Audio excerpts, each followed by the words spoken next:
હા, અમે પેલા ગયા એટલે ટિકિટ લીધી ત્યાં દરવાજે, ટિકિટ લઈને અમે અંદર ગયા અને અંદર જઈને ઘડીક 2-3 મિનિટ રહીને ફાયરિંગ થયું.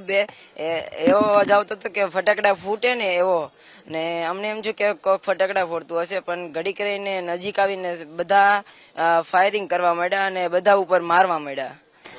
અચ્છા, તો આ જ્યારે સ્મિતભાઈ હતા કે પછી યતીશભાઈ, તો એ કેવી રીતે ત્યાં નહીં, ઈ ભાગતા હતા, પણ ઈ બધા કહેતા હતા નીચે હુઈ જાઓ, બેહી જાઓ. તો ઈ યતીશભાઈ નીચે બેહવાઈ ગયા ને એમાં એને ગોળી વાગી ગઈ અને વાંહેથી મારો ભાઈ સ્મિત આવતો હતો, એની વાહે હતો, એટલે એને ગોળી વાગી મારા ફુવાને, એટલે ઈ ત્યાં ઊભો રહી ગયો ને પછી ઘડીક ઊભો રહ્યો એટલે મારા ત્યાંથી આતંકવાદી આવી ગયો હાવ નજીક, અને પછી એને વાતચીત થઈ હશે અને પછી એને ગોળી મારી દીધી.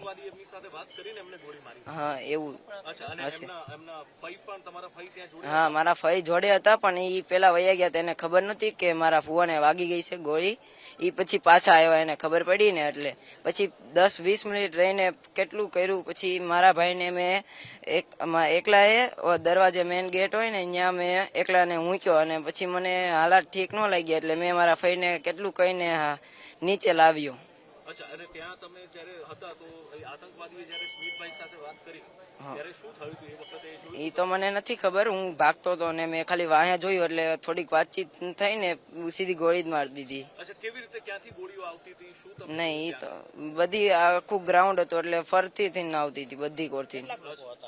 આમ તો બહુ હતા, નહીં ગુજરાત ના બહુ હતા, ઈ હતા બહુ. અંદાજ જ નથી કે ભાઈ હંતા હંતા મારતા હતા ને એટલે, ને મારા ભાઈ ને હાવ ગોળીઓ આવતી હતી એટલે અંદાજ નો આપ્યો કે કોઈ નો આપ્યો. અને એ જ્યારે કોઈ આવી રીતે ઘાયલ થઈને પડી જાય અથવા કોઈ ઊભું હોય તો એમ નજીક જઈને પછી એમને પૂછીને મારતા હતા. હા, એવું થતું હતું, મને એ પાકી ખબર નથી.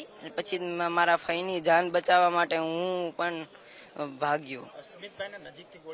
હા, નજીકમાં હાવ બાજુમાં આવીને.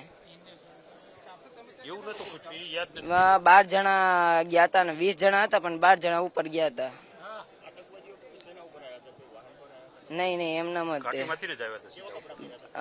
લીલા કલર જેવા હતા, ખાલી લીલા જેવું ને પેન્ટ ગમે હતું પહેર્યું. નહીં, આર્મી ના. હા, એવા જ. નહીં, એવું કાંઈ નહીં, ખુલ્લું ફેસ હતું. બધો ભાગ દોડમાં જ હતો. હું એકલો ખુલ્લા પગે આવ્યો અને મારા ભાઈને ઘોડામાં બેહાડીને આવ્યો.